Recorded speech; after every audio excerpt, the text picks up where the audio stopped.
Mendekati masa pendaftaran bakal calon kepala daerah yang akan dilakukan Agustus mendatang, Partai Golkar hingga kini belum menentukan siapa bakal calon yang akan didukung di Pilkada Muba mendatang, karena Partai Golkar Muba masih melakukan survei.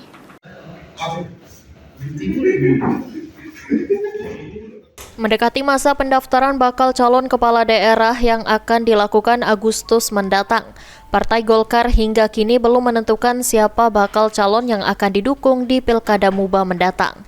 Ketua DPD Partai Golkar Muba Rusli Mahdi mengatakan bahwa saat ini Partai Golkar masih melakukan survei internal kepada paslon bupati dan wakil bupati yang akan diusung pada Pilkada Muba November 2024 mendatang.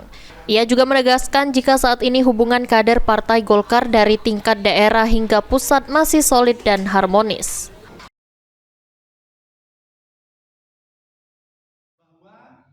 DPD Partai Golkar atau Partai Golkar secara umum sekarang itu baru masuk tahapan survei. Survei pertama lewat, sekarang masuk ke tahapan survei yang kedua. Untuk kami memasangkan calon itu setelah kami menerima surat keputusan DPP yang sifatnya ini komunikasi ke atas dan ke bawah. Jadi ada tahapan yang memang kami memberikan informasi ke DPP, DPP memberikan informasi ke provinsi, provinsi ke kami, itu putar balik terus sampai SK itu keluar.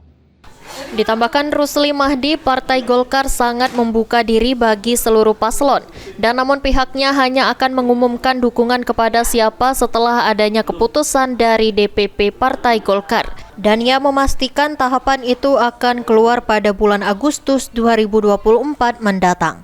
Ruzi Iskandar, PAL TV.